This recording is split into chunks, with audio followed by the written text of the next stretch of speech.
Alors, Qui es-tu? Qui je suis? Valérie, magicienne. Oui. Jeune magicienne. Je fais de la magie depuis 20 ans. Depuis l'âge de 20 ans ou depuis 20 ans? C'est à peu près pareil. On n'est pas à peu près pareil.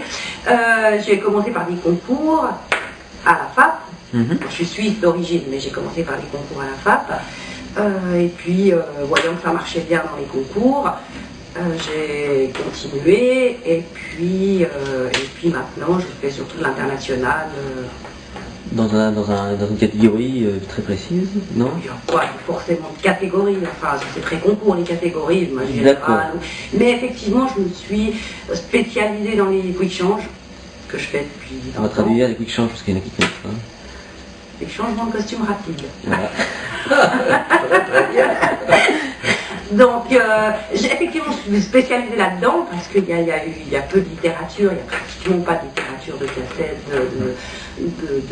comment dire. C'est un des domaines en magie peut-être le plus intime parce que pour chacun c'est différent, on est tous différents, donc il y avait quelque chose à faire là autour.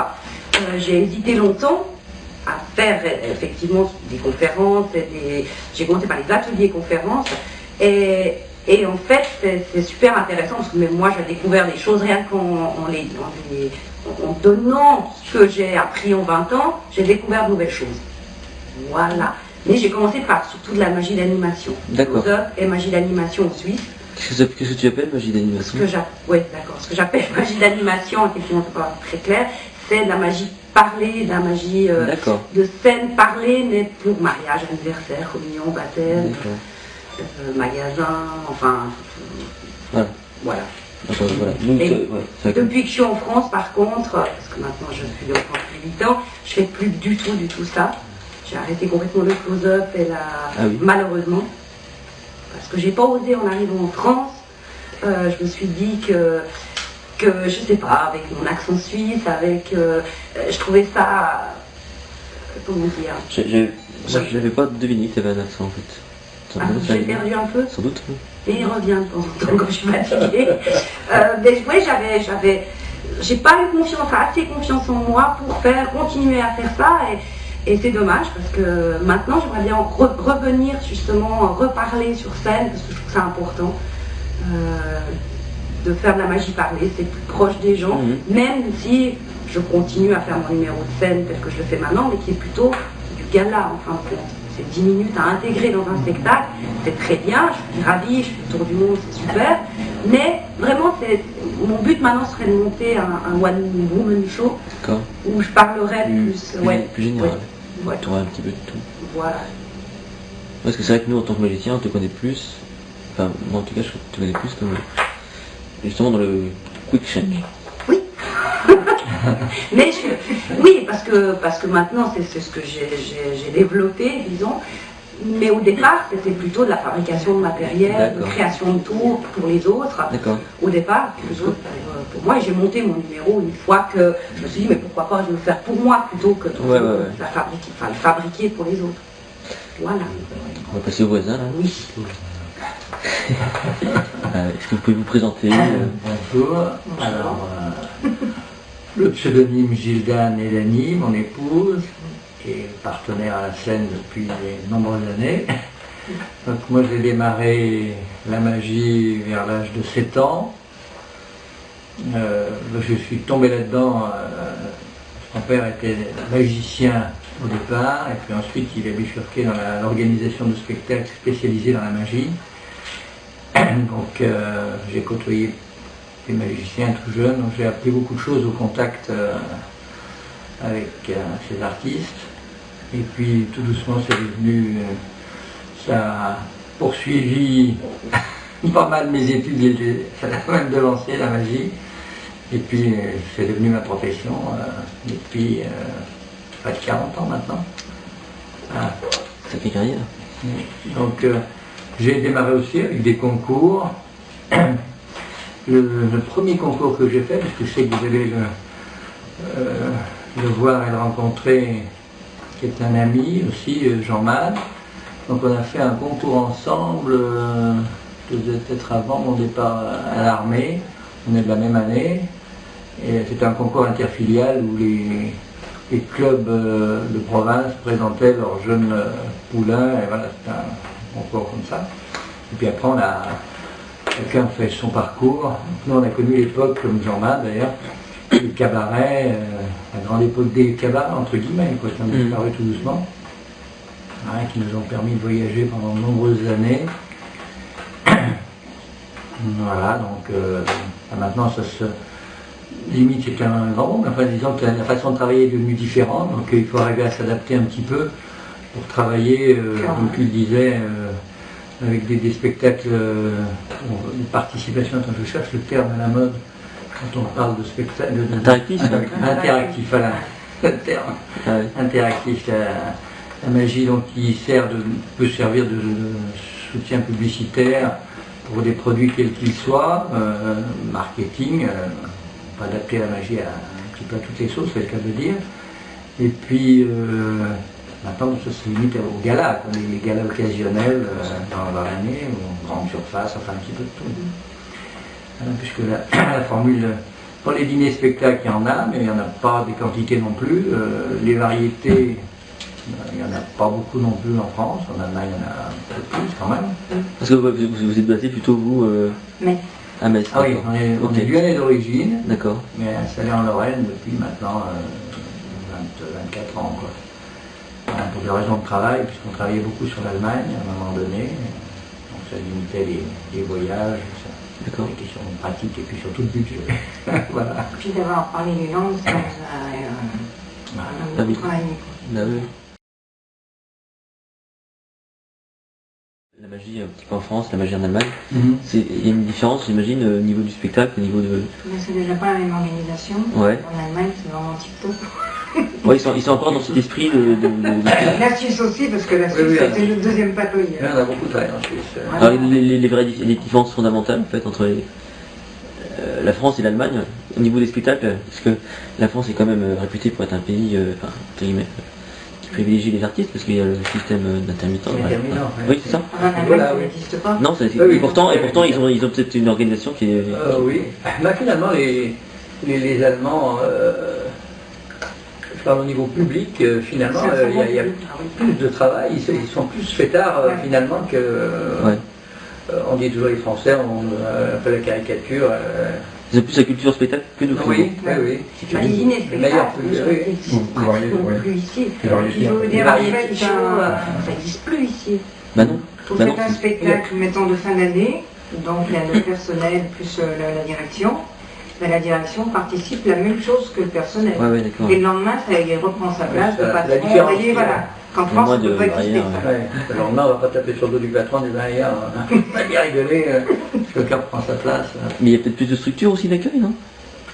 Peut-être plus de... Il y a finalement encore plus de possibilités de travail dans les pays comme l'Allemagne par rapport à la France. Il y a beaucoup de variétés encore en Allemagne.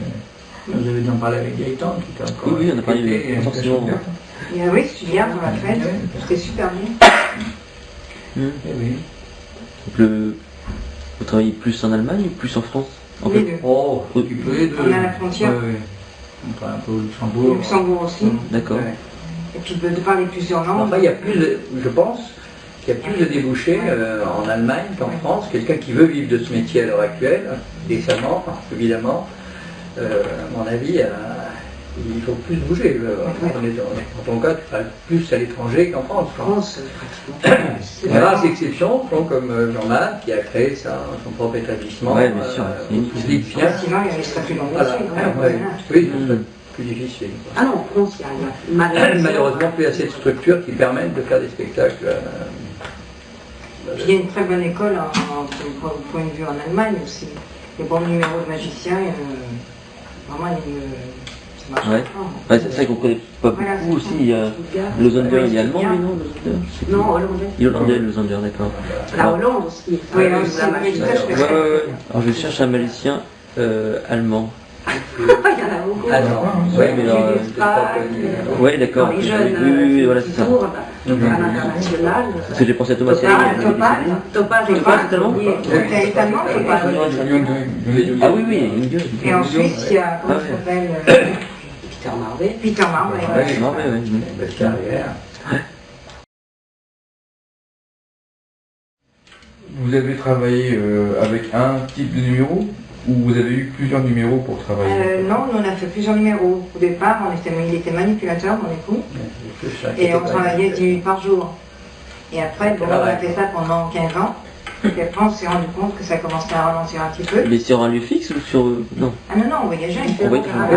La Suisse, on était particulièrement la Suisse, c'était notre deuxième patrie. Tout était bien organisé, tout était super bien, les studios aussi et là. Puis on a vu dans la direction, on a dit bon, il faut prendre un autre créneau.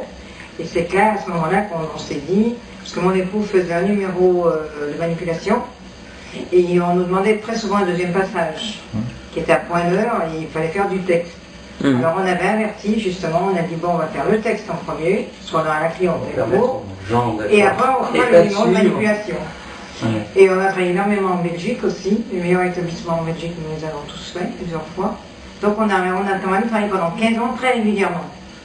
Et après on a senti qu'il fallait faire que des galas. Alors les galas c'est autre chose. On ne nous demandait plus du tout le même minutage. Alors on nous disait oui d'accord, vous devez vous engager, mais il faut faire minimum 3 quarts d'heure, 1 heure. Ce qui fait que tout doucement on s'est retrouvé dans des spectacles seuls. Oui. C'est ça.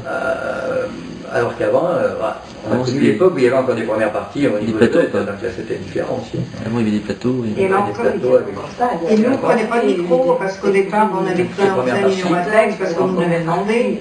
Mais après quand on a commencé à faire que des galas, ça nous a bien avancé et bien arrangé de pouvoir prendre le micro. Parce que mon époux en plus il peut être drôle. Ça permet de faire des...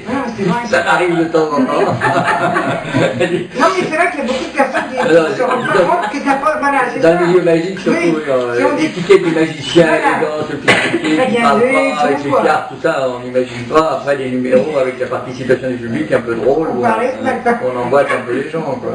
Voilà. Et ça c'est très important. Ça c'est très important. De parler, ça a l'air comme ça, un peu, de dire ça a l'air un peu bidon, mais de la magie parlée, à mon avis c'est indispensable. Même si on a un numéro de scène, on ne parle pas, on fait un numéro de scène, n'importe quel style qu'on veut, soit une manipulation, une diffusion et tout, mais à un moment donné il faut parler. Si on veut que le public se rappelle, se sente concerné, c'est qu'à un moment donné, il faut parler.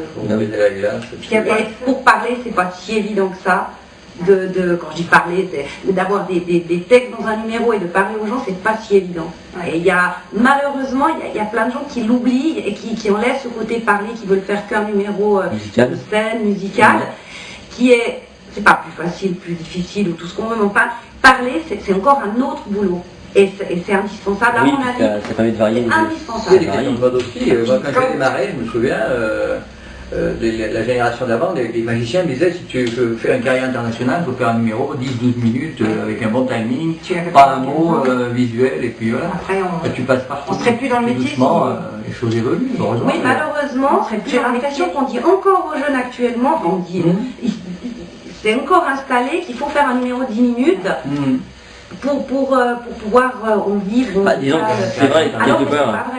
C'est vrai, quelque part que... Ils vont faire ça peut-être pendant 5-6 ans, voilà, et après, à un moment donné, ils seront obligés de... Ou ils arrêtent net, parce qu'une fois qu'on a fait le tour, c'est ça. Le tour du monde, ou un tour, on fait tous, enfin, circuit, et bien après... Parce que le côté visuel, en fait, le côté simplement visuel, c'est vrai que ça s'exporte partout, quoi. Oui, mais en même temps, il faut être intégré dans un spectacle, parce que c'est bien joli, moi, et j'en parle parce que c'est un peu ce que je fais maintenant, j'ai mis 10 minutes sur scène, ok, mais enfin, je le place où? Il faut une infrastructure de scène, parce que je l'ai décidé, j'ai monté mon numéro comme ça, mais il faut une infrastructure de scène, il faut un spectacle complet avec d'autres personnes, et que quelqu'un m'engage dans un spectacle où il y a d'autres personnes. Ça implique quand même un nombre de critères qui fait que en France, on sait que je vais travailler là. Ok, il y a des festivals qui s'organisent un petit peu partout en France, mais enfin, c'est pas suffisant malheureusement, donc on va à l'étranger, et même à l'étranger, une fois qu'on a fait un peu le tour aussi, et on a beau aller aux États-Unis, n'importe où, on a quand même un circuit qui est limité. C'est des festivals, des congrès de magie, 2-3 télés qu'il faut passer, enfin il faut les faire parce que voilà, c'est le moment, voilà. Et une fois qu'on a fait ça, voilà, Donc, si on n'a pas comment dire, autre chose, c'est un peu difficile. On reste coincé dans notre numéro et on a l'impression alors qu'on a l'impression qu'on se dit oh c'est génial, je fais le tour du monde, oh c'est fabuleux. Ça peut s'arrêter du jour au lendemain. Puis en fin de compte, ça peut s'arrêter du jour au lendemain. Et souvent ça s'arrête du jour au lendemain.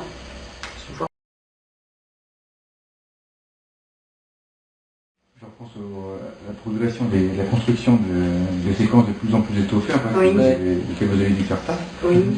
Vous avez choisi vos numéros sur quels critères en fait? Mais on a eu la chance de travailler dans des grandes music-halls où il y avait des présentateurs. Et là on a appris énormément parce que c'était une maison qu'on faisait, on va dire, en 12 fois en fait. Donc on voyait, et là mon époux a commencé à faire des tours d'histoire, voilà. C'était plus la magie, mais pour rester dans les... Quels étaient les critères pour nous? Voilà, parce que vous avez parlé d'abord manipulation, ensuite vous avez créé un numéro parlé. Tout à fait. Après vous avez créé un numéro de fantaisiste ou d'excentrique. On a pris les meilleurs numéros qui existaient en parlant. Oui, tout doucement, on est obligé. Et les critères de choix de numéros sont un peu en fonction. Il y a les tendances aussi, le mode. Là maintenant, on est en plein dans les grandes illusions depuis quelques années.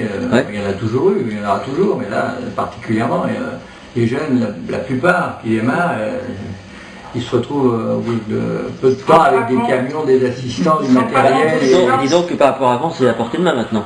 Voilà, oui. Avant, il n'y avait pas toutes ces boutiques. Il y a des modes uniques aussi, parce qu'avec les télés, dès qu'une nouvelle illusion sort, quel que soit l'endroit dans le monde, dans les 2 ans même pas, c'est-à-dire tout le monde dit, tiens, après 3 ans après, on vous dit c'est un vieux truc, ça fait un peu comme dans les... Ils arrivent à tourner, mais ils ne mettent pas d'argent du tout de côté. Parce qu'ils réinvestissent sans arrêt. Vous voyez, les appareils coûtent très cher. Tandis que vous avez des très très bons tours, ça marche super bien en gala, qui coûtent pratiquement rien. Et il n'y a pas beaucoup de matériel. Et en plus, ça marche super bien. Il y travaille. Et du travail qu'il faut amener la personnalité. C'est ça, c'est pour le présenter. C'est un truc que ça on ne peut pas acheter de son truc. Et nous, on a eu la chance de s'être rendu compte qu'on arrivait en bout des établissements, qui allaient fermer les uns après les autres. On a dit bon, on reste dans le métier où il faut faire ça. Moi, quand j'ai démarré, la génération d'avant me disait on fait la fermeture de tous les musicals, il n'y en aura plus, vous allez travailler dans des boîtes de nuit, des cabarets, ce qui est vrai, c'est ce qu'on a fait après, mais bon, les choses changent et puis les spectacles continuent quand même, mais ça devient difficile. Maintenant, par exemple, prenez un truc très précis. Moi, je me souviens quand j'étais vraiment gamin, j'ai connu des artistes, pas spécialement des magiciens, mais qui faisaient des spectacles de rue. Et puis pendant de nombreuses années, ça avait complètement disparu. Et puis c'est revenu avec des rues piétonnes. On était dans un établissement de nuit, on a fait pendant de nombreuses années. Et où on habitait, sur une place, il y avait un jeune qui faisait de la magie, un Allemand. Mais écoutez, c'était extraordinaire. Il avait un abattage et tout. Et nous, à l'époque, on n'avait pas mis numéro à texte ni rien. On a dit, mais ce garçon, alors Jean-Pierre a discuté un petit peu avec lui, il a dit, oui, c'est des vacances, c'est là, comme je veux voyager, alors je fais ça. Et c'était super bien. C'était très bon. Comment il s'appelait? Et il gagnait beaucoup d'argent, je ne sais même pas comment il s'appelait, mais il gagnait énormément d'argent. Non, je ne me souviens pas. Gaëtan Blum. Un étudiant. C'était un étudiant, mais c'était super bien. Et alors, en plus de ça, il savait bien accrocher la... Ah oui, bah, après c'est un métier. Je veux dire, il y a toute une technique de base pour capter la... Dans la rue, vous il faut faire des choses avec du bruit pour amener les gens, par curiosité, qu'est-ce qui se passe à tel endroit. Et après, il faut les accrocher.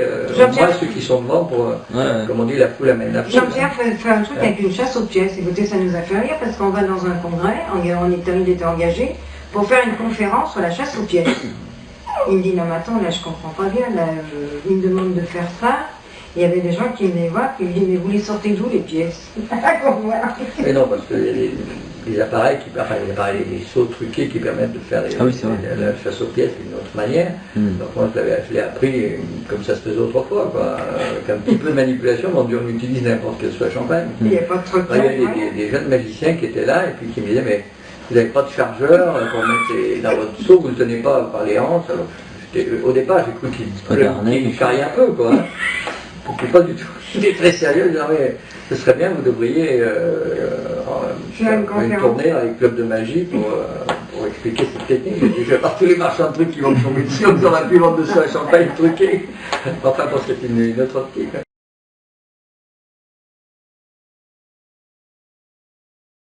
Moi, ce qui m'intéresse aussi, c'est que tu es donc une femme dans un milieu qui est plutôt pas facile. Homme.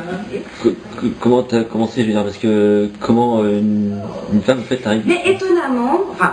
D'abord, pourquoi les femmes, elles sont pas tirées parce que... Voilà, alors ça, c'est la question à chaque fois, j'y ai droit, et pourquoi peu de femmes en magie? Je pense que toutes les femmes ont droit à cette question. Je ne sais même pas si j'ai une vraie réponse, parce que il y a plusieurs réponses possibles, évidemment. Il y en a une qui me semble la plus juste, c'est que les endroits où se produisaient les magiciens, où ils se sont produits, les cabarets, les boîtes de nuit, c'était pas des endroits pour les femmes. Une femme, je veux dire, qui traînait dans un endroit comme ça, c'est pas très chic pour une femme. Donc, il y avait déjà ça, c'est que les femmes n'avaient pas franchement... Enfin, c'était pas des endroits pour elles, donc elles ne le faisaient pas. Maintenant, ça, les théâtres, il n'y a pas de raison qu'il n'y ait pas de femmes, mais il y en a de plus en plus, hein, de magiciennes. Ah oui? Oui, quand même. D'accord. Après, il y a une question, évidemment, comment dire, de vie. Enfin, une femme, elle fait des enfants, enfin, le milieu du show business et du voyage. Il y a des chanteuses, il y a des chanteuses, effectivement, mais enfin là, il y a des comédiennes aussi. Oui, mais c'est plus ouvert aussi. Est-ce que c'est pas une question d'image aussi, parce qu'on a tellement l'image du mandrake, du magicien Mais oui, peut-être. Est-ce qu'on n'a pas imposé une image Mais j'ai l'impression que c'est plus chez les magiciens qu'il y a cette espèce de barrière avec les femmes. La femme est la partenaire du magicien. Oui, c'est ça. Dans l'image comme ça du magicien. Mais je suis pas sûre que pour le public... Ça a été véhiculé quand même. Par les médias. Effectivement. Mais bon, je pense qu'il y en aura de plus en plus, tant mieux.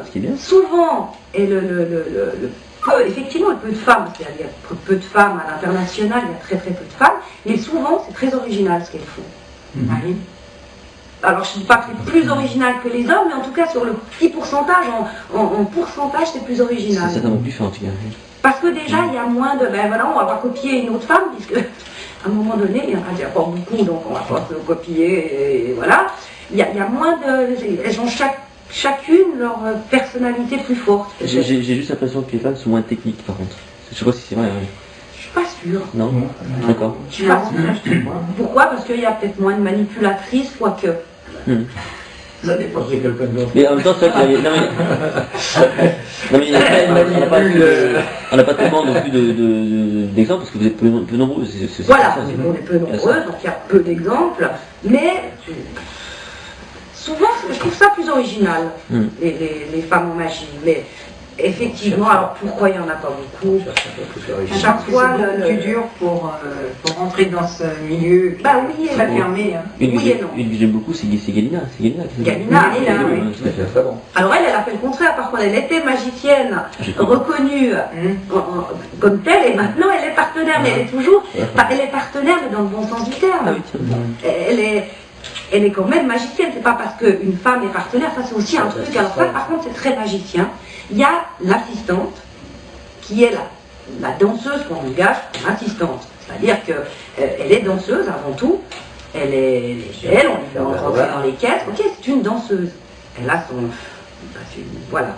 Et il y a des couples de magie où la femme est aussi importante que l'homme, où elle est aussi créatrice que l'homme, où c'est souvent même elle qui crée les caisses, même en grande illusion, et j'en connais, et des Français, Michael Ross-Betty par exemple, c'est elle qui a les idées à la base. Mais lui-même le dit, enfin, c'est elle qui a les idées. Mais chez les magiciens, on a un petit peu tendance quand même à mettre la femme... moi quand j'ai commencé, j'étais toute jeune, enfin à 20 ans, ça pouvait pas venir de moi les idées, c'est pas possible. Une petite femme blonde, là, une petite jeunette blonde, c'est automatiquement un homme qui lui a monté son spectacle. Comment t'as commencé en fait? J'ai commencé par fabriquer du matériel pour d'autres magiciens en Suisse. Et puis je me suis dit pourquoi pas monter mon propre matériel. Mais avant tout ça, tu as commencé la magie comment en fait? À quel âge? La magie très tard, à 20 ans. Vraiment 20 ans, 19-20 ans. Mais comment, t'as eu une boutique de magie? Non, je sais pas, t'as vu une boutique de magie? Même pas que j'ai eu la boîte de magie, c'est ça qui est terrible. Non, c'est tout bête. Hein. En fait, je faisais du théâtre et de la chanson, et puis j'ai connu un magicien, qui faisait, amateur, mais qui faisait, amateur dans le sens pas professionnel, qui faisait ça comme ça, voilà, et qui faisait des grandes illusions, entre autres. Et puis j'ai commencé à lui fabriquer son matériel parce que c'était pas manuel du tout et puis que moi aussi et puis que ça me semblait évident et puis ça m'a toujours semblé évident en fait les trucages. Bon, j'ai toujours été manuel, enfin j'ai toujours construit des choses, j'aime ça.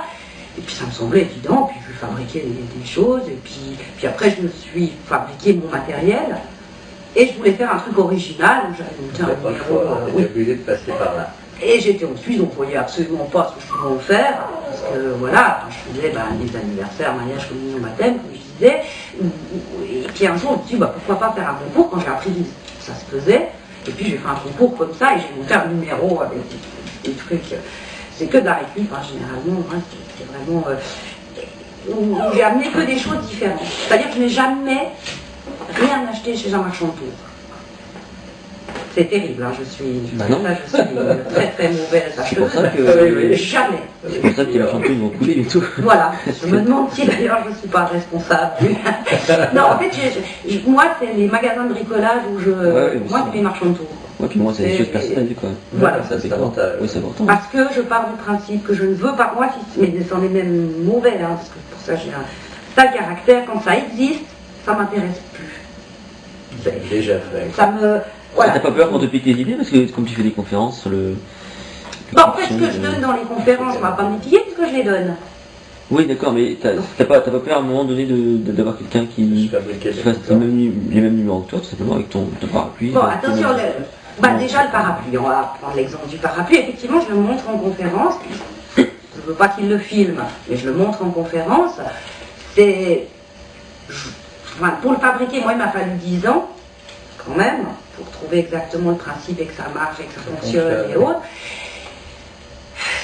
Déjà, je trouverais, mais d'un stupide, je dis pas que personne ne le ferait, mais je trouverais d'un stupide de refaire pareil. Il y a des gens stupides, hein. Ouais, mais je trouverais ça d'un fond, enfin, ça sera toujours. Oui, les trucs de Et puis si ça peut donner par contre une idée pour faire autre chose qu'un parapluie avec un envers, ce qui serait, enfin, je dis pas que des gens ne le feraient pas, mais je trouverais ça d'un débile profond de refaire pareil. Les gens sont pas, enfin. Non, mais par manque d'idées. C'est pas moi qui l'ai dit, c'est toi. Mais, ouais, voilà. Enfin, l'idée, c'est que si ça peut donner une idée de faire autre chose, et en même temps, ce que j'explique dans les conférences, c'est j'essaye de donner l'envie de faire autre chose, justement. Je pense pas que ma conférence soit, et c'était pas le but de départ, dire, voilà, il faut faire comme ça, comme ça, comme ça. Non, je sais bien, moi j'ai assisté à ta conférence, effectivement. C'est plus pour partir dans autre chose. Donc, ce que je donne dans la conférence, je le donne, et effectivement, je me suis retrouvée avec des gens qui ont fait la même robe que ce que je vends. Oui. Ils ont refait la même robe pour la vendre. Pour la vendre? Ça, je trouve ça débile. Ah oui. Et je trouve ça débile et malsain et méchant. Enfin, plus que méchant, je trouve ça débile, voilà. Parce que ça n'a aucun intérêt. Si je donne le truc, c'est juste...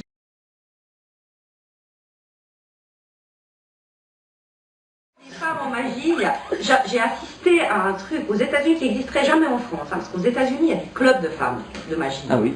Ce que je trouve pas bien, mais enfin bon, ça c'est autre chose, d'enfermer les femmes. Ah oui, d'accord, ok. Moi, quand j'ai commencé la magie, dans les concours, il y avait des concours, et à la PAP, magie féminine. Ouais, magie féminine. Ah, toi aussi? Ouais, ça supporte. Moi, quand j'ai vu ça, j'ai dit jamais vous me mettez dans une catégorie magie féminine. Hein.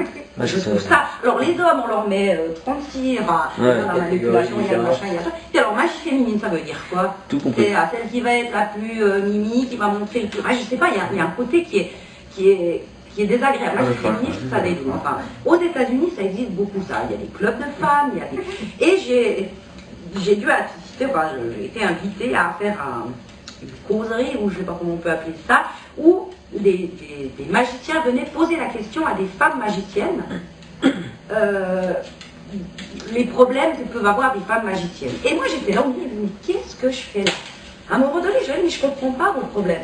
Parce que des gens, c'était des papas et des mamans de jeunes magiciennes qui disaient, oui, mais vous comprenez, ma fille, elle est obligée d'apprendre avec un homme, alors je suis embêtée, pourquoi il n'y a pas de femmes qui apprennent aux jeunes filles, qui est plutôt qu'un maître magicien, parce que c'est très hiérarchisé, pourquoi pas une femme, parce que moi ça m'embête que ma fille elle soit avec un homme magicien.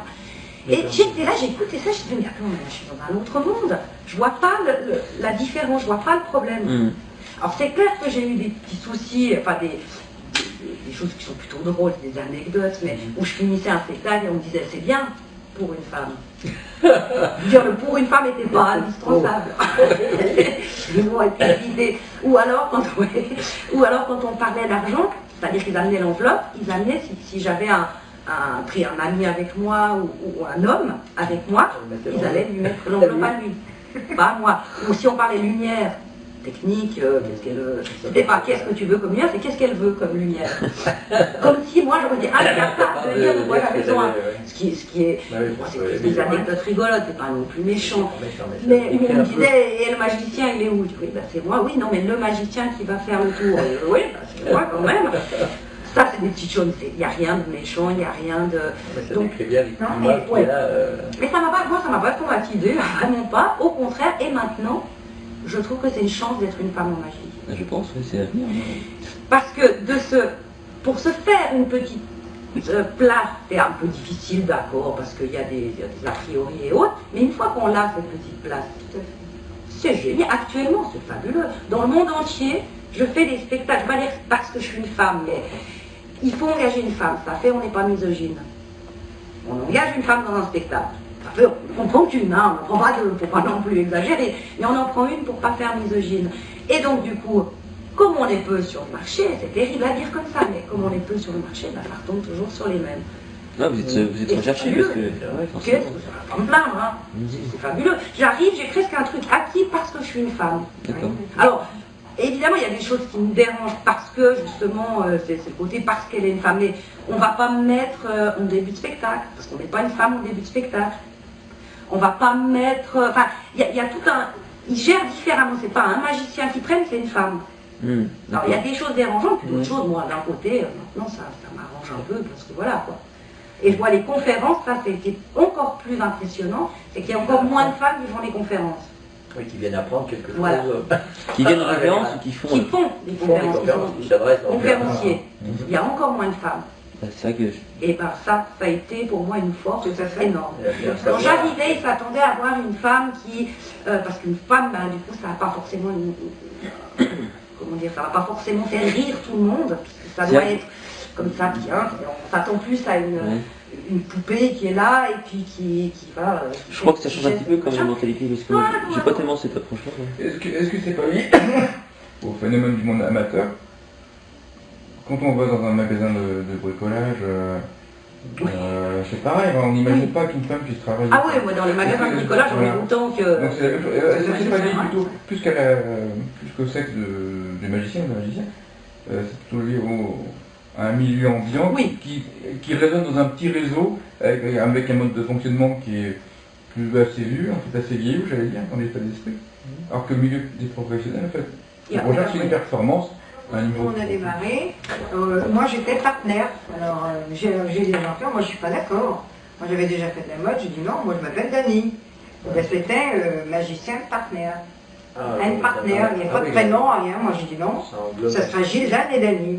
Et j'ai ouvert la porte que tous les partenaires, femmes, soient cités de par leur prénom. Voilà. Le magicien truc schmuck, elle appartenait. Voilà, alors ça, je sais pas comment il se présente Tom Sony, en fait. C'est le grand Tom Sony. Ah ouais, il parle pas du tout de sa femme. Ouais, mais là, il y a un côté... C'est un petit peu différent. C'est le numéro qui est comme ça. Et c'est elle qui est très importante dans le numéro, donc là, c'est une espèce de parodie. C'est le grand Tom Sony en plus. Mais après, ça fait vraiment une contraste. Et puis moi je faisais de la mode et puis je dis ben Jean-Pierre, il voulait me dire mais on devrait travailler ensemble puisque je dis tout le monde, moi je veux partir, je vais aller là, si là, je fais de la mode, hein, bon. Et puis il m'a dit mais qu'est-ce qu'on peut faire? Il dit moi je suis manipulateur. Et puis on avait un chien. Je dis pourquoi on ne le fait pas apparaître? Il me dit mais comment on peut le faire apparaître? Puis on a trouvé. Le magicien qui pose la question. Comment on peut faire ça? Et alors j'ai eu l'idée parce que j'avais des cartons à perruque. Et j'ai dit, bah, tiens, on a ce chien, on va le faire répéter pour le faire apparaître. Et c'est comme ça qu'on a fait cette toile. Et on a eu des compliments par, comment il s'appelle, Gaëtan Beaune. Il a dit que c'était une des meilleures apparitions de chien. Oui, parce que le but c'était de trouver une apparition pour que je puisse travailler avec lui. traditionnelle, Ouais, on trouve que les marques sont pas d'effort, c'est qu'il fasse sa patte avec un harnais. Voilà. J'ai coupé. Et maintenant, ça me fait rire parce que les nouvelles générations qui passent derrière nous, combien nous ont dit, quand vous vous arrêtez, vous nous donnez le chien, vous nous donnez le carton. Bah, je donne le carton.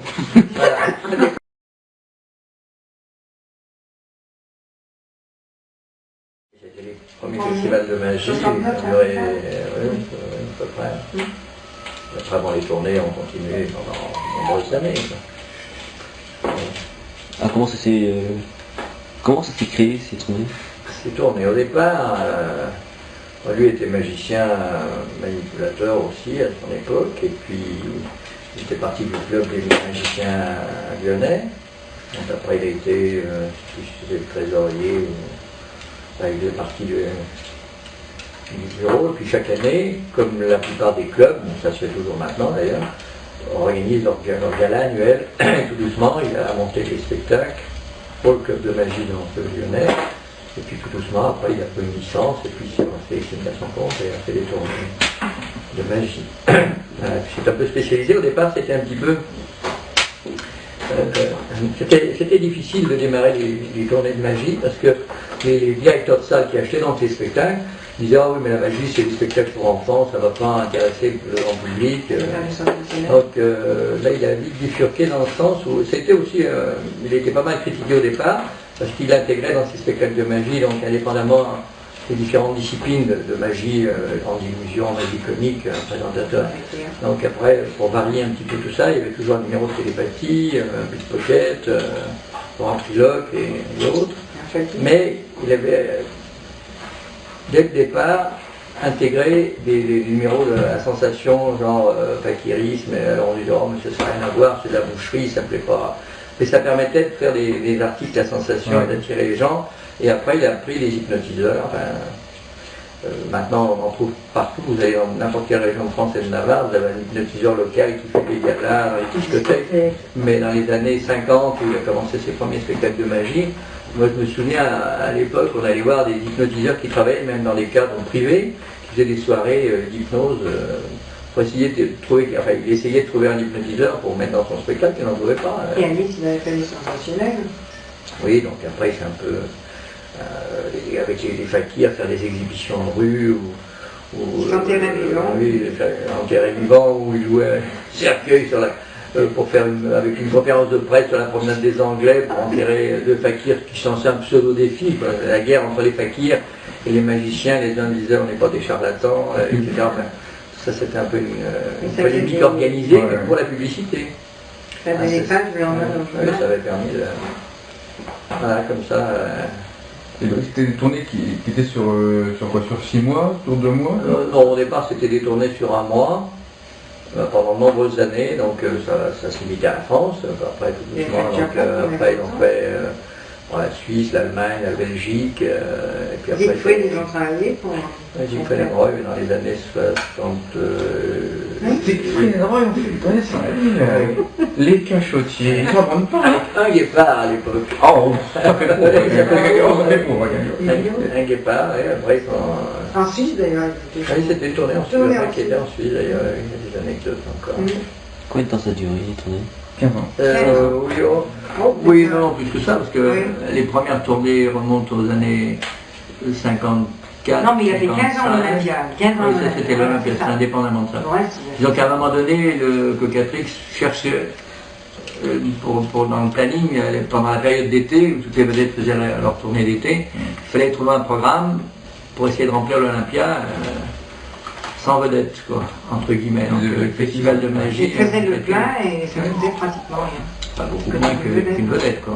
Après, les vedettes sont mises au pourcentage, donc c'était différent. Oui, mais pendant 15 ans, il était bon pourcentage. Oui, donc les tournées, et puis après, il a fait mon père a fait des tournées beaucoup plus longues, au Japon. Il a fait 6 mois, je crois. Des tournées de 5-6 mois. Enfin, en général, c'était des tournées en principe d'1 mois. Ça, c'était Il y a eu Richardi, Junior. Richardi, oui. Oui, il y avait. Et parce que Merlin en parle, en fait, on dit qu'il a assisté. Ah, Richardi, pour moi aussi, c'était. C'est le plus grand. Pour moi, c'était un des plus grands magiciens que j'ai connus. Il avait surtout au niveau du charisme sur sur scène, la façon de vendre sa salade, c'était très exceptionnel. Il savait tout faire. Il y avait donc, il y avait donc toutes les palettes qui étaient présentées dans les tournées sans la vie. Hein. Voilà, oui, c'était pour avoir un spectacle qui s'appelait le Festival mondial de la magie, mais dans lequel il y avait toutes les disciplines, y compris celle qui... Il s'appelle Kudo. Oui, il y avait des yogis. C'est qui Kudo? C'est Guy Koudou qui faisait un numéro de contorsion et puis qui se désarticulait au point de rentrer dans une boîte fait le guido à une époque. Il avait mis à combien de profondeur Voilà, dans la c'était mer? d'autres choses qu'il avait fait dans les livres des records. Oui. Enfin, disons que les fakirs et puis les numéros d'hypnose ont servi énormément pour la publicité. Est-ce qu'il y avait un groupe de magiciens fidèles aux tournées sans la ville ou ça changeait tous les ans en fait, hein? Non, il y a des gens qui changeaient, mais il y a des gens qui sont restés de nombreuses années, comme il y a eu le numéro d'Amar Pacha, le numéro de Lumière Noire. Ça, c'était chouette. Nous, on a travaillé pour comme assistant. Et alors, en plus, c'était extraordinaire parce qu'il pouvait prendre n'importe qui. Comme vous deviez rentrer sur scène, vous lui dites attention, ça va être à vous. Alors vous avancez, expliquez au fur et à mesure. Il y Ah, avait une répétition, mais qui était très très Même bonne. encore maintenant. Même encore maintenant, il est français. J'ai bossé avec eux il n'y a pas longtemps. Bernard Ostrowski qui ont c'est pas acheté un le numéro. Non, ils ont arrêté, ouais. Ils sont avec le couple et Et nous, on a fait un mois à Genève et on leur a raconté ça. Ostrowski, oui, on a travaillé ensemble, il y avait un autre numéro qui était Lumière Ils ont Noire. parlé de Sans la ville et On parlait un petit peu des... père à Jean-Pierre. Et puis là, après Jean-Pierre Vinet, c'est mon père, avant, non. Et alors, je dis, mais vous savez, il a un numéro de Lumière Noire, c'est extraordinaire. Le jour où ces gens s'arrêtent, il faut le reprendre. Et ça aurait été dommage qu'un numéro comme ça finisse dans une cave ou... Et ils l'ont acheté. Pour moi, Nous, on nous l'a mis dans les mêmes. On a dit non, parce qu'il y avait 47 valises. oui, J'ai cru que Jean-Pierre tombait la rentrée. Ça devait pas être des grandes valises, mais 47, le nombre. Et elle nous avait donné plein de choses, la dame, d'ailleurs. Parce qu'elle était allemande. D'autres numéros, oui. C'est vrai, le numéro qui passe les générations. Est-ce qu'il y avait des numéros de fantaisistes aussi, ou d'excentriques? Oui, il y avait un très très bon numéro qui s'appelait Joe Valvis, qui faisait du pickpocket. Ça avait beaucoup de classe et c'était très drôle. Oui, le jour aussi a fait Joe a partie fait beaucoup de... des tournées, comme il y a eu de New Wheaton à un moment donné. Il faisait toujours la première partie, mais c'était vraiment... Chan et Laga aussi ont fait de nombreuses tournées. Ah oui, oui. Est-ce qu'il y avait un peintre chiffonnier, par exemple? Je cherche... François Ropsivac, je ne sais pas s'il est...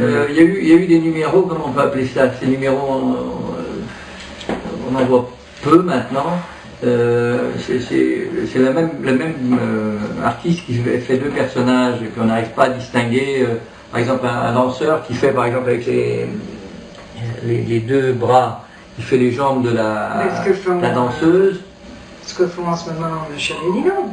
Oh non, ça n'a rien à voir. Non, par exemple avec un couple de poupées factices sur le dos, et puis il y a qu'un artiste qui fait les deux personnages, et on n'arrive pas bien à distinguer lequel est le vrai et le faux. Donc il y a eu des numéros comme ça, qu'est-ce qu'il y a eu comme numéro un peu qui n'ont rien à voir vraiment avec la magie, qui était un petit peu les... Je suis en train de chercher.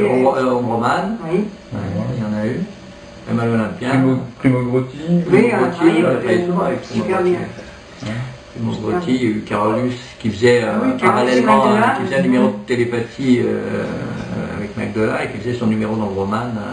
Dans le premier Olympien, il était dans le programme d'ailleurs. Ils sont arrêtés aussi. Il y a eu aussi un ou deux numéros d'escapologie. À la télépathie aussi. Qu'on a travaillé en Suisse avec eux. Ah oui, Ah bon. Bien sûr. Non, ils sont pas très connus en plus. On les avait oubliés. C'est marrant parce qu'ils n'ont pas travaillé en même temps avec Chan et Laga, ils étaient concurrents plus ou moins. Oui, j'avais trop parlé avec Chan et Laga parce que j'avais trop au bout d'abord. Oui, disons que je demanderai, je pense. Mir a démarré bien avant, mais... Mir, c'était un chansonnier. Oui, puis disons que Mir a eu vent. Il a ouvert les bonnes portes au bon moment, il a su prendre l'opportunité de la radio, donc se servir de la radio pour faire les premières émissions. Il y avait aussi, comment il s'appelait c'est ce qui a fait, qui les a fait connaître par rapport à d'autres. Oui, oui, il y en a eu d'autres. Gilles et Blaise. Il y a eu Gilles et Blaise qui était très bon. drôle. Oui, Xavier Maurice et Véronica. Il y a eu plusieurs fois, dans les différents festivals de magie, il y a eu certaines disciplines qui ont été représentées par des artistes différents, parce que chacun amenait sa note personnelle et son style, mais dans les mêmes catégories. Le numéro de pickpocket ou Omberman, si tu prends par exemple, on parlait de Primo Proti par exemple, par rapport à d'autres numéros. Puis il avait fait aussi un autre au début, mais je ne le connaissais pas, et c'est vieux ça. Tu disais que c'était super bien qu'on a vu comment ça s'appelle. Il y a eu aussi Macronet qui a fait un des premiers festivals de magie avec son numéro de Macronet. Non, c'était même pas le numéro de Macronet au départ, il faisait un numéro qui était qui a été repris, qui a été repris pendant de nombreuses années par Jean-Claude Asselet et Carla, qui faisait le numéro d'une parodie de Frankenstein, où il amenait des portions de le buste et le tronc dans l'assemblée, et c'était le robot. C'était le premier numéro de Macronet, mon père l'avait vu dans un cabaret à Paris, et puis il l'avait engagé, et puis Macronet faisait des gags quand il y avait des conférences de presse, il parodiait les fakirs, il faisait semblant de se transpercer, puis après il ouvrait la main, sortait l'aiguille, comme en plus il avait vraiment une gueule, comme on dit, et puis mon père lui a dit, l'année prochaine, vous devriez développer ce genre de gag, et puis voilà, tout doucement, le numéro de Macronet a pris, et puis il a fait sa carrière avec le numéro de Macronet plus qu'avec l'autre, qui était très original d'ailleurs, ce numéro d'Alcarti, voilà, c'était le nom que j'ai acheté.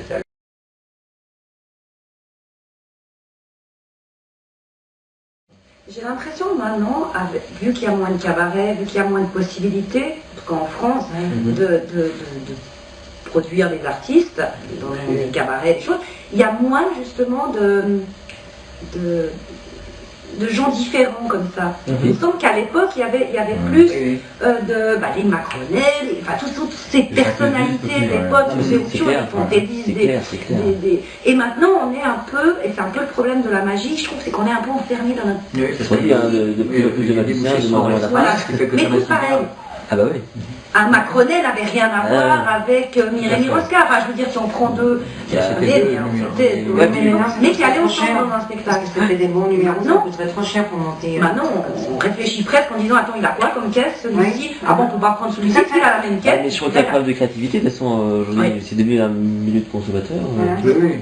Puis avant, le magicien, on ne lui demandait pas de travailler 1 heure, hein. On lui faisait un quart d'heure, c'était très bien. C'était un numéro de complément. Voilà, tout à fait. Que maintenant, on est tout seul dans les spectacles. Pourquoi ça s'est arrêté, les tournées? Comment? Quand en fait? Disons qu'il n'y a pas beaucoup de gens qui veulent prendre des risques. Non mais à l'époque ça marchait bien, donc pourquoi ça s'est arrêté? Mais parce qu'il y a eu tout doucement, aussi la télévision qui a amené le spectacle à domicile, qui a fait que c'était de plus en plus dur de faire sortir les gens. Je ne dis pas que les gens ne sortent plus, la preuve ce soir on va bien voir des spectacles. Mon père il a eu un problème, il faisait tout tourner. C'est un peu particulier. Alors les impôts lui ont dit mais comment ça se fait? Et puis il dit attendez, ça ne fait rien que je fasse des tournées, je fais manger de l'argent. Effectivement il arrive à faire une demi-salle. Il y avait de plus en moins de monde dans les salles, en faisant de plus en plus de publicité qui devenait de plus en plus chère, même en prenant un bon spectacle. Voilà. Mais moi, je pense que la télé a beaucoup. Mais maintenant, à mon avis, ça n'engage que moi.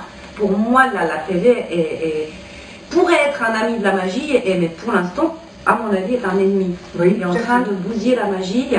Parce que malheureusement, moi, quand j'entends des jeunes, et je suis pas vieille, hein, loin de là, mais quand j'entends des jeunes, je ne dis pas ça du tout mal, j'entends des jeunes magiciens qui commencent, qui ont des jolis numéros, qui ont des jolies choses, ils débattent, et quand on leur dit, mais quel est ton but, enfin ton objectif, c'est de passer à la télé. Ah oui, bien sûr. Et moi j'entends ça, je me dis, attends, c'est pas un objectif la télé, c'est une rampe de lancement à la limite, si tu veux, pour te faire connaître, mais c'est pas un objectif, c'est loin d'être un objectif. Je vois pas où est l'objectif de faire la télé. Je suis d'accord. Donc je trouve que ça fausse un peu les choses. Ouais, et en plus, faut pas oublier qu'on est des numéros de scène. Ou alors on fait de la télé, de la magie pour la télé, c'est une chose, et il y a de quoi faire. Hein. Je pense qu'il y a de quoi faire. Moi je vois pas. Fait pendant très longtemps. Je la vois pas comment, mais il y a de quoi faire et il y a des gens qui vont trouver, et qui sont en train de chercher, et qui vont trouver des moyens de faire de la magie à la télé. Pour l'instant, moi je vois pas, mais on est quand même un spectacle de scène, on a un spectacle vivant. Et ça me dérange de voir toute cette magie à la télé, qu'on essaie de mettre à la télé, on essaie de filmer sur scène un truc et de le mettre à la télé. Moi, le théâtre à la télé, c'est bien joli, mais enfin, ça a le mérite de donner envie aux gens peut-être d'aller au théâtre. Et je suis pas sûre que la magie donne envie aux gens d'aller voir de la magie sur scène, quand on la voit à la télé. Parce qu'elle est présentée telle que, voilà, c'est un spectacle de magie à la télé. Regardez, voilà, on reste dans son fauteuil, on regarde ça. Déjà, tout ce qui est manipulation, c'est dramatique, la télé, enfin, c'est soit la caméra, elle est rivée sur un plan fixe, et puis alors là, c'est dramatique au niveau des manipulations, et faut pas oublier que nous, on joue avec le public. Les mises direction à la télé, elles sont difficiles, puisque c'est une caméra fixe qui nous prend, et puis on fait ça, il n'y a personne qui va tourner la tête pour regarder là, ils regardent leur écran comme ça. Donc le moment où on en parle des choses, et puis tout ce qui est, il y a quand même plein de numéros. On a vu ça dans des numéros qui étaient filmés pour la scène, enfin, qui étaient faits pour la scène et qui ont été filmés à la télé, où on a des subterfuges de magiciens, où là, on va dire une carte est noire et qui ne se voit pas évidemment sur scène, ou des costumes truqués qui ne se voient pas sur scène. À la télé, c'est dramatique. En gros plan, en lumière télé, je veux dire, c'est marqué, attention, ma carte est ici, mon fil est ici, mon truc est là. On voit sortir une colombe avec le fil qui pend aux pattes. Enfin, je trouve ça lamentable. Alors que sur scène, ça ne se voit pas, parce qu'on s'embête quand même à trouver des éclairages de scène, à trouver des mouvements qui font que sur scène, on fait ça pour que les gens tournent tous la tête. On a à un moment donné quelque chose qui va s'éclairer, qui va faire une mise direction, et puis à la télé, elle n'existe plus. Donc il faut la recréer pour la télé, ça je suis pas contre.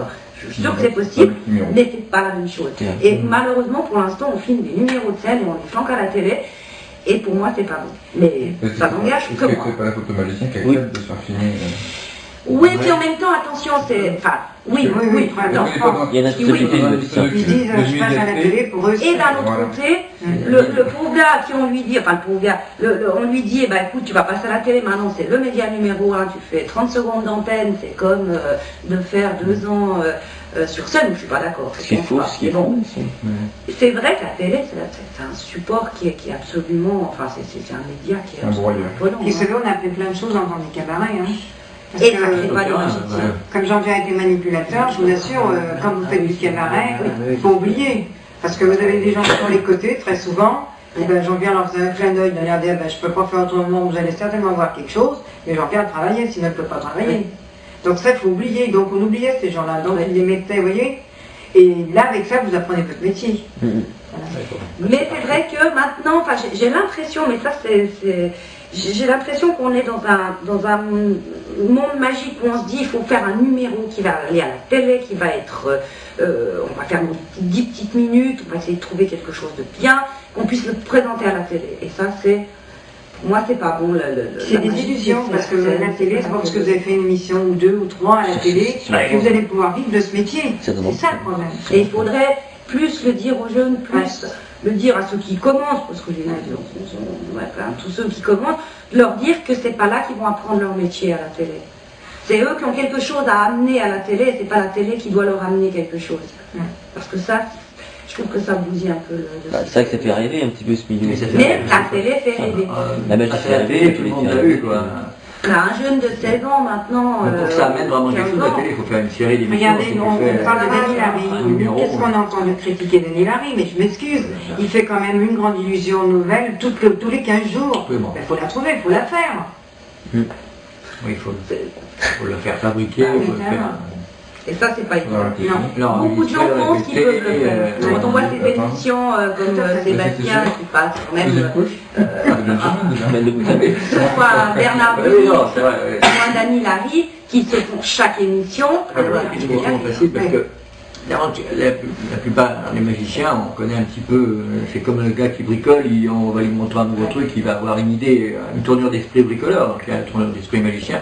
Et puis à partir du moment où on connaît un truc, enfin la plupart des magiciens pensent pouvoir le faire. Voilà, c'est ça où l'esprit est foncé. On dit oui, je connais, donc lui il le fait, donc moi je sais le faire, donc il dévalorise un peu. Alors que finalement la difficulté c'est dans la durée. Parce qu'au départ on va te dire, on fait un contrat, tu fais 5 émissions. pas de problème, tu as tes réserves, tu as des trucs dans lesquels tu peux piocher, que tu connais. Après, tu vas créer des Et après, on dit, bon, c'était très bien, on me prolonge de 5 émissions. Alors là, tu commences à dire, bon, là, il y a tel truc que je vais ressortir derrière les fagots que je n'ai pas fait depuis 10 ans, qu'il faut que je répète pour que ça fonctionne. Et puis d'un an, tu passes à 2 et à 3, et à un moment donné, tu te retrouves comme certains magiciens, je ne citerai pas, mais qui arrivent à répéter leur truc dans le taxi. Ils l'ont répété avant, mais ils arrivent 1 heure avant de faire l'émission à répéter encore un truc en allant au studio, parce qu'ils n'ont plus le temps, puis après tu as l'engrenage. Les interviews, les machins, tu fais les galas, après les galas s'enchaînent, et puis on te demande de te renouveler. Je crois que vous avez fait beaucoup de télé, vous travaillez dans un établissement, mettons établissement, là vous avez l'étiquette de la télé, et très souvent vous vous faites critiquer parce qu'on se dit, ben non, on n'attendait pas ça, et le gars il n'a pas le temps ni de répéter, ni de machiner, voilà.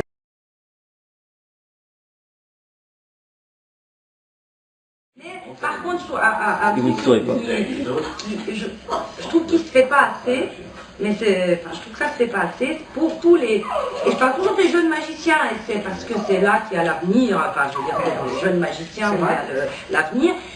Il faudrait vraiment qu'il y ait plus de rencontres avec, et ça c'est une bonne chose ce que vous faites là, mais il faudrait vraiment qu'il y ait plus de rencontres avec les anciens, on va dire les vieux ou les... Ouais. Mais en tout cas, quand moi je me régale quand j'entends évidemment que ce soit des Jean Merlin, des Gaëtan Boum, qui n'est pas un vieux Gaëtan Boum, qui ont beaucoup de choses à raconter parce qu'ils ont une grande expérience. Je les entends, pendant pas des soirées où ils me racontent leurs trucs. Je trouve qu'il y a vraiment quelque chose à prendre chez ces gens-là, parce qu'il y a du vécu réel, enfin ils ont réellement vécu, même si les temps ont changé, on n'aura plus les mêmes expériences, on ne pourra plus avoir les mêmes expériences, malheureusement, parce qu'il y a des choses drôles. Mais elles seront différentes, mais on va pouvoir prendre un acquis de ce qu'ils ont vécu. Et ça, c'était super important. Il y a eu un jour, je ne sais pas si je devrais le dire, mais enfin, il y a eu un jour sur la péniche de Jean Mad, une soirée où il y avait 3 anciens magiciens, et quand je dis anciens, ils avaient tous à partir de 80 ans, donc voilà, il y avait Ludo, il y avait Michel de la Vega et Dominique. Non, Dominique, c'est 3 personnes, alors c'est très parisien, c'est parisien, alors Ludo, ces 3 gars, de la Vega et Dominique. Ces 3 étaient venus faire une discussion. C'était là, les 3 étaient là, et puis ils allaient sur leur truc, leur machin, ils pouvaient tout raconter ce qu'ils voulaient, un peu le principe de ça, simplement on était en public réel, enfin, en spectacle vivant. Je ne sais même pas si ça a été filmé en vidéo, ça c'était génial, ça ce serait dommage, je ne sais pas, enfin bon. Moi, je suis arrivée là-bas, et comme je dis, je ne suis pas toute jeune, mais enfin, je ne suis pas non plus vieille, j'ai fait descendre la moyenne d'âge. Et ça, j'ai trouvé terrible. J'étais la plus jeune, je crois, qu'il y avait à bord. Enfin, à part. Alors, c'est très parisien, parce qu'effectivement, si on habite un peu plus loin, c'est du parisianisme, parce que, voilà, si on habite même à 300 km, nous, on divisait à l'étranger la moyenne d'âge par 3. Il y a quand même il y a plein de magiciens, de jeunes magiciens sur Paris. Ah bah oui, ça y est, ou à Londres. Et ben moi j'ai été, ça m'a fait mal au cœur de voir qui en même temps, j'ai vu des jeunes rembarrer des anciens qui devaient des conseils. Parfois c'est grave, Internet actuellement ce qui se passe, c'est grave. On ne sait pas qui est au bout du film. On ne sait pas. Où on dit quelque chose, on se dit, bon, si le type le dit, et quand on se rend compte que c'est un monde de 14 ans qui balance des trucs hallucinants sur moi, on a eu l'exemple, mais bon, qui est un exemple, enfin, quand Richard Roth est décédé, il y a eu évidemment un tas de mots sur Richard Roth, enfin, des tas de gens qui écrivaient sur Richard Roth, et à un moment donné, on a quand même eu un gars qui écrivait souvent, je sais plus son pseudo, enfin, qui écrivait souvent des critiques de spectacle, des critiques de l'émission Sébastien, généralement toujours les mêmes, après il va alors à fond les ballons, et tout d'un coup il écrit, mais au fait, c'est qui ce Richard Roth? Et nous, on tombait quand même des murs. C'est quand même pas un magicien d'il y a 200 ans, enfin, c'est quand même Richard Roth, 2 fois champion du monde, après, qu'on connaisse toute son parcours, je dis pas, mais enfin, et nous, ça nous a choqués, qu'un gars pose la question, et en fait, on l'a rencontré, ce gars. Ah oui. Qui par hasard, enfin une petite soirée comme ça, on était entre potes, entre magiciens et autres, et on discutait, et on dit, tu te rends compte, le petit con qui écrit, parce que c'était ça, le petit con qui écrit, et il y a un petit gars qui développe, il dit, c'est moi le petit con. Là, on était beaucoup plus gênés, mon Ramon. Il a eu au moins le mérite de dire que c'était lui. Et en fin de compte, on s'est retrouvés, nous, comme des andouilles, en se disant, mais je comprends qu'il ne sache pas. Parce que où c'est qu'il va l'apprendre? Si on lui dit pas... quand même magique et quand même... Oui, mais si on ne... C'est pas obligé, mais si on ne dit pas aux jeunes, mais il faut que la culture magique soit connue, qu'est-ce qu'on leur demande? On leur demande de faire des levées doubles, de faire le comptage, et encore... Enfin, on leur demande des bases de magie qui sont intéressantes, c'est bien qu'ils les aient. Mais au moins un peu de culture. Moi, je connais aucun art, que ce soit la danse, que ce soit la peinture, que ce soit enfin, tous les autres arts qui existent, où la personne qui débute n'y connaît rien dans ce qui s'est passé, les siècles passés ou même les années précédentes. Je connais c'est pas. peut-être plus cadré dans les autres arts, parce que la magie c'est des Oui, mais c'est peut-être pour ça qu'on n'est pas considéré aussi comme un art. Complètement, ouais. On a une histoire qui est fabuleuse. Carrément. Pas que je la connais complètement, mais quand même elle est géniale cette histoire. Si on commence à s'intéresser un peu à l'histoire de la magie à travers l'usage, c'est fabuleux. On n'a pas d'école type aussi, il y aurait... Et ben ça c'est dommage. Par contre on a des tas de livres type. Et ben le problème c'est que maintenant on a des cassettes vidéo et que c'est plus facile de regarder une cassette vidéo d'un numéro et puis voilà j'ai compris le trucage. Ah c'est ça, il y a aussi le côté secret qui fait que... Oui, mais ce côté trucage de la magie, alors que ça devait être pour nous, dans le domaine, ça ne devrait pas nous retenir, au contraire, ça ne devrait pas nous retenir, on le sait, ben voilà, on a la possibilité d'entrer dans le trucage, de savoir comment ça se passe, mais c'est à côté, c'est aléatoire, enfin on le sait, puis voilà, mais c'est toute cette histoire de la magie, elle est géniale. Enfin, elle fait partie de notre histoire en plus. Mais c'est vrai qu'il je trouve regrettable que ce ne soit pas plus imposé, on dit, mais il ne faut pas être imposé, mais en tout cas, que ça soit logique qu'on s'intéresse à un art et qu'on s'intéresse à son histoire. Est-ce que ça ne tient pas à deux choses? C'est une question que je pose. Oui. D'une part, c'est une forme de jonglage pour une certaine catégorie de la population, et d'autre part, que c'est un art qui est choisi par défaut. C'est-à-dire que la musique, si on veut étudier la musique, il faut apprendre à lire une partition, la jouer, ensuite l'interpréter et la présenter en public. La peinture c'est pareil, il faut d'abord décortiquer, apprendre, etc. Et la magie on apprend le truc et on peut le présenter. Donc est-ce que c'est pas un choix par défaut au lieu d'être un choix Et bien si c'est ça, c'est regrettable. Enfin c'est vrai, je n'ai jamais pensé comme ça, mais effectivement, et bien c'est regrettable si c'est ça. Parce que la magie c'est la même chose, il faut apprendre les gammes, comme la musique, et ensuite il faut l'interpréter. Et le problème c'est qu'on apprend les gammes mais on ne l'interprète pas. On croit que les gammes, voilà, on remet notre... et basta. Une chanteuse d'opéra qui va nous chanter pendant 2 heures, ça va pas être drôle si elle n'interprète pas. Donc ça c'est peut-être le... Ouais. Non, puis je trouve aussi, bon c'est vrai qu'ils apprennent beaucoup plus vite avec les vidéos. Enfin je vais quand même vous dire une chose, on trouve qu'ils ont tous les mêmes gestes au même moment. C'est très cloné maintenant, c'est unique. Ils n'ont pas de personnalité. Ah bah oui, tout le monde fait du... Bon, je sais pas si on apprend plus facilement. Prendre une levée double en regardant... Et le pire, les mêmes gestes au même moment. Et puis le pire, c'est que même, c'est que même au niveau historique, on va dire, ah ouais, je fais la passe d'un tel. La tel, c'est le gars qui a fait la vidéo en fait. Et ouais, mais c'est peut-être pas lui qui l'a inventé en fait, non. Oui, mais à la limite, c'est-à-dire que, comme tu dis, quand tu apprenais une technique d'une manipulation, que ce soit de carte ou autre, dans un bouquin, bon, déjà, il fallait décarcasser davantage pour l'apprendre, pour l'assimiler, ça c'est une chose. Et en plus, on l'a personnalisé. Mais je veux dire, à partir du moment où ça laisse plus de place à la créativité et à l'imagination, alors que justement c'est à ce détriment-là. Le gars qui va regarder une vidéo, une technique par exemple de Bernard Bélis, il va calquer exactement la gestuelle de Bélis parce qu'il s'est passé la cassette des centaines de fois ralentie et finalement tu vois l'idéal, en fait, la personnalité du... L'idéal, ce serait que ça arrive après, en fait. D'abord, peut-être le bouquin, peut-être après de la vidéo pour qu'on puisse confirmer un peu que le mouvement, il... Oui, mais c'est tellement compliqué, un bouquin. Oui, c'est ça, tu vas... Oui, je suis d'accord, non, c'est que c'est vraiment pratique à côté du alors que ça c'est vraiment Enfin, moi, je trouve ça vraiment regrettable. La vidéo, c'est un super support pour avoir... Je pense que ça se complète, moi. Je pense que ça se complète. On regrette de ne pas avoir des vidéos de... Quand même, le numéro, on n'aura jamais de vidéo, malheureusement. Et ça, c'est dommage. Maintenant, on court après l'INA pour essayer de ressortir 2-3 petites vidéos de trucs qui ont été faits il y a très longtemps. C'est un support qui est génial, mais comme pour garder, comme souvenir, comme d'avoir... Mais pour travailler, je trouve qu'une vidéo, ça sert à rien. Et quand tu achètes un tour, parce que j'ai vu ça quand même, tu achètes un tour, tu lis, moi ça m'a semblé énorme, peut-être que c'est normal, enfin j'en sais rien. J'ai vu un jour, on achète le tour, carte, on ouvre le malin, et c'est marqué, ils disent bonjour monsieur, comment allez-vous, enfin choisissez une carte. Et tu dis ça, on est censé faire un métier de création et d'art artistique. C'est tout sauf artistique de refaire. C'est devenu mécanique en fait. C'est devenu mécanique. Mais il ne faut pas non plus, enfin, on parle comme ça, mais il y a aussi des tas de choses qui se font nouvelles. Moi je pense que ça va s'aplanir avec le temps parce que au bout d'un moment les gens se rendent compte, c'est marrant. C'est même magicien, il s'appelle la même tête. Oui, ça fait des curieux.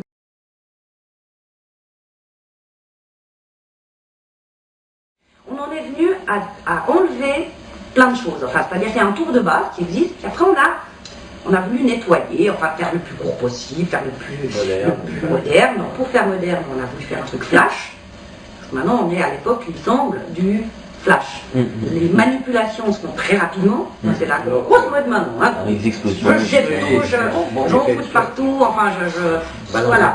À la limite, à un moment donné, on se dit, moi qui ne suis pas, je fais un peu de manipulation au départ, effectivement, enfin je ne sais pas ma spécialité réellement, faut pas dire ça, mais je prendrais un jeu de cartes et je jette les cartes, à un moment donné, j'ai l'impression que ça va tellement vite.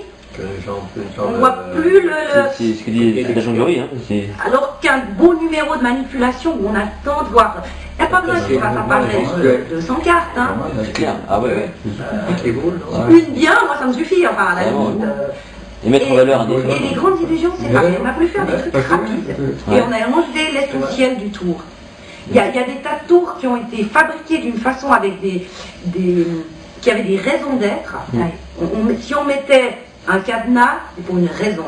Alors effectivement, au bout d'un moment, on s'est dit, ouais, attends, le cadenas, c'est long à mettre. Et effectivement, hop, j'ai tout le monde, on enfile le cadenas, on met le machin, on met le truc. Et c'est devenu, on a voulu faire un truc rapide, mais on a enlevé peut-être l'essentiel du tour. C'est pas pour rien que le gars a créé au départ un truc avec des... avec l'espoir. Je ne veux pas revenir à l'époque de Robert Houdin, mais si on prend la suspension aérienne, comme elle était créée par Robert Houdin, elle était magique.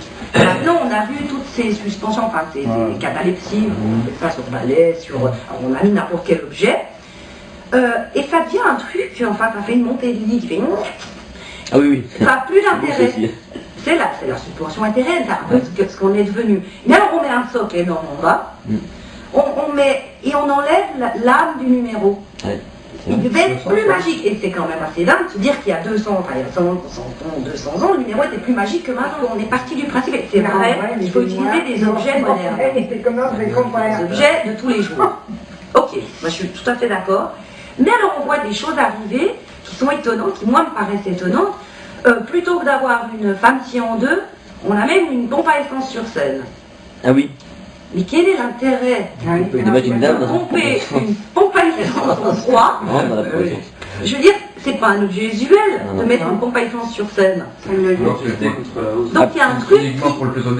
Il y a un truc qui colle plus. Après, peut-être qu'après ce serait à mettre dans un univers, parce que je vois comment, au niveau des grandes illusions, c'est Jean Merlin qui nous racontait ça.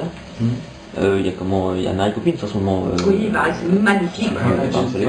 Et donc c'est le meilleur mis en magie en fait. Et donc tout est mélangé dans l'univers. Peut-être qu'effectivement, s'il y avait un univers complet derrière, peut-être que la pompe... Voilà, mais il faudrait tout le reste derrière. Voilà. Mais un numéro de 10 minutes avec une pompe à essence, et chose que les gars habillés en paillettes, enfin, on voit pas l'intérêt. Mais je pense que, moi je vois bien la magie partir dans un sens, en tout cas une des magies, parce qu'il n'y a pas qu'une magie. Quand on les entend discuter de leur vie magique, il n'y a pas qu'une seule magie, il n'y a pas que la magie de scène avec les paillettes, il y a la magie de rue, on en a parlé, qui n'a rien à voir, Non, rien. Il y a la magie dans les cabarets, qui est encore une autre forme de magie. Il y a plein de sortes. C'est là où on voit la possibilité d'adapter le même truc. Voilà, un très bon numéro de cabaret. C'est un peu la force de la magie aussi. Voilà, on peut faire je ne vais pas dire son nom, mais un très bon numéro de... Comment ça s'appelle? C'est très bon, on peut dire. Je peux le dire, de toute façon, non, je ne sais pas. Il disait toujours qu'il fallait laisser une scène impeccable. Et quand on voit dans la pièce, quand ils font la manipulation, comment ils mettent la scène? Confetti, machin, par terre, des explosions. Oui, c'est pour les danseurs qui passent derrière. Voilà. Comme tu dis. Et ça, du sel aussi, on peut mettre. On avait travaillé avec un numéro burlesque qui faisait une parodie de Charlie Chaplin. De sel, alors, des très bons numéros, qui a fait le Treasures. Et puis, alors, c'est un jongleur burlesque, il terminait avec une parodie de Charlie Chaplin qui durait 1 minute et demie, quoi. Là, il faisait le truc avec la salière, il marchait du sel partout, derrière, ils sont tombés. Casser la figure parce que ça glissait et que alors, le balayer, il restait on lui a dit toujours qu'il faut un peu supprimer ça, il a dit non, il est engagé pour un mois, il a compris. oui, il a dit, vous me faites passer à la fin s'il faut. Il n'a jamais voulu supprimer son truc avec sa salière, il faisait simplement 4 mouvements, il y avait du sel partout. Ouais. Ah oui, ça c'était problématique. Oh, il y a des mecs qui jettent des vêtements partout, je pense. Ouais. Je ne vois pas. Ils sont tous employés. Je ne vois pas. Pas du tout, je ne connais pas.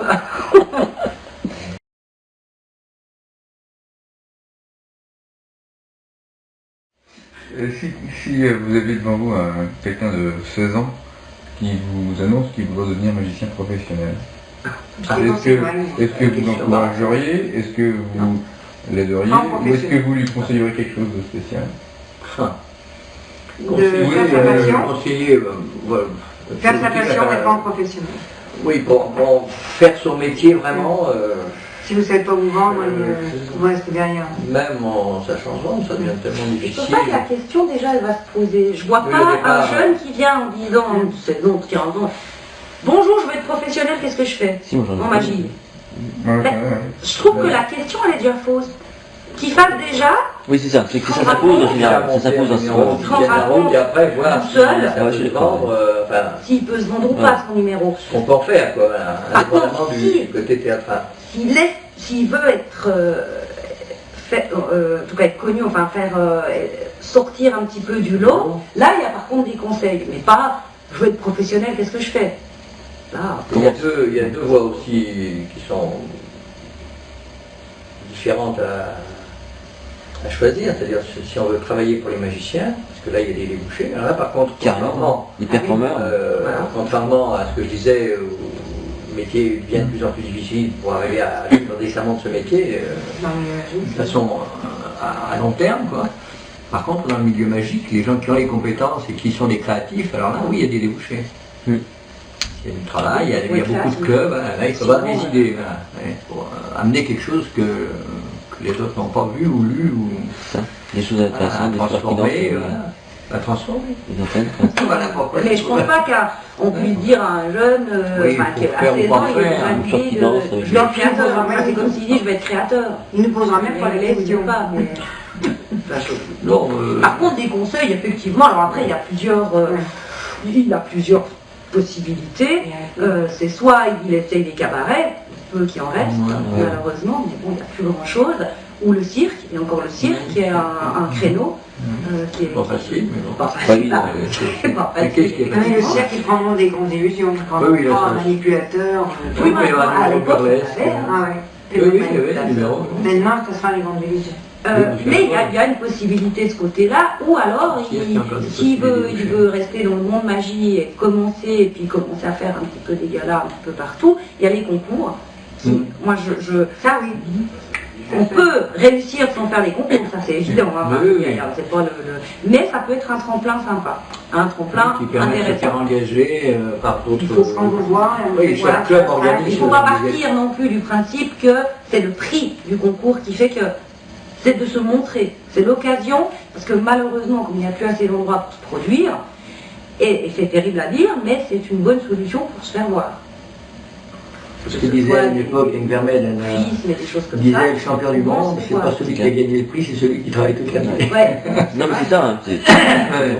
C'est évidemment les contrats, il ne faut pas aller pour le... disons que par rapport à avant, je crois que ce métier, dans tous les corps de métier, artiste en tout cas, il y a un truc à prendre en considération, c'est la partie vente, communication, marketing, que peut-être qu'avant c'était peut-être un peu moins nécessaire. Réservé aux agents uniquement peut-être. Mais disons, il y avait des agences. Ouais, c'est ça. Il y avait peut-être des plateaux, il y avait tout ça, il y avait peut-être des demandes qu'on n'a pas aujourd'hui. Aujourd'hui, il faut peut-être reconquérir d'avoir plus la tête à... Ouais, c'est ça. Vous pouviez monter plein de choses parce qu'il n'y avait pas le côté commercial. Ça devient peut-être un peu moins artistique, enfin, je sais pas si c'est moins artistique, mais en tout cas, faut être plus complet, quoi. Faut avoir les deux facettes, quoi.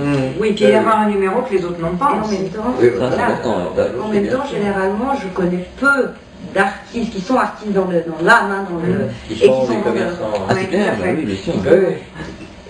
J'ai l'impression que c'est presque dissocié. C'est antinomique, je pense. Mais, faut peut-être savoir s'entourer. il faut savoir le faire, je pense. Et savoir s'entourer. S'entourer, tout simplement. Si on l'est pas, on peut pas non plus tout être, enfin, mais il faut savoir s'entourer, je pense.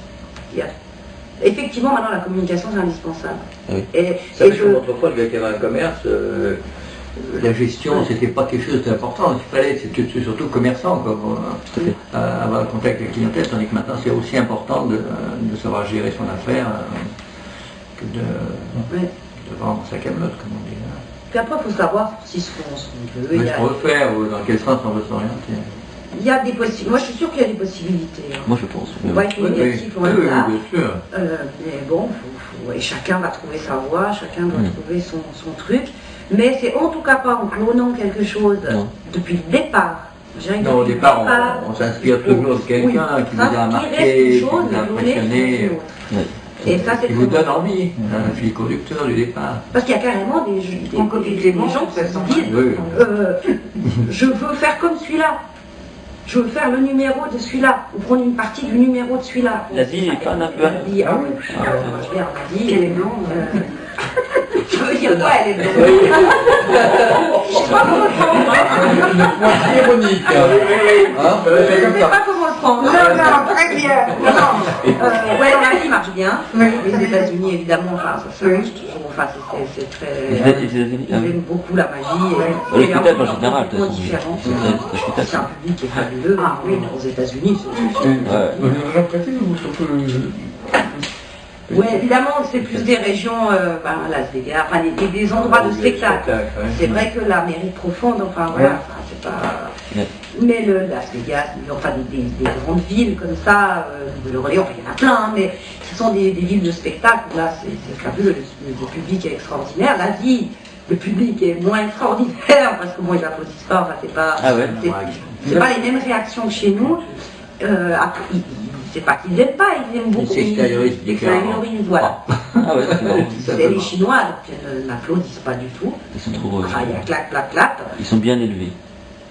Ouais. Pour pas gêner les artistes. Non, c'est plutôt les Russes. Ah oui. Qui pendant le numéro n'applaudissent pas, ils applaudissent après par contre, oui. Mais pendant le numéro, non, c'est le respect de l'artiste. D'accord. Alors le problème, quand on monte un numéro où il y a des applaudissements, alors on est là, on sait que et ben, ça fait bizarre les premières fois. Quand il n'y a rien qui, on entend à peine clap, clap, clap. Et on se dit, bon, voilà. Donc, ouais, le timing est un peu différent. Mais par contre, les Chinois, ce qui est rigolo, c'est qu'ils crient beaucoup dans la salle. Ils font c'est pas des cris, c'est des chiales. Oui, mais ça, on les entend pas. Ah ouais. Quand on est sur scène. Donc, en fait, moi, j'ai travaillé dans une salle, il y avait 11 000 Chinois, enfin 11 000 personnes, c'est à Shanghai. 11 000 personnes, c'est pas bon pour la magie, hein. C'est une bêtise. C'est dérisoire. À leur échelle, c'est dérisoire. C'est rien. 11 000 personnes, je veux dire, enfin bon. Et quand on a commencé le spectacle, c'était un Américain qui travaillait, qui a l'habitude des États-Unis, je sais plus qui c'était d'ailleurs, qui faisait des grandes illusions, ça pétait de tous les côtés, et pas un applause. Et au début, on se dit, il n'y a personne dans la salle. Et quand il allume, il y a 11 000 personnes. Et rien, il n'y a rien qui vient. Donc c'est un public différent, mais c'est pas pour ça qu'il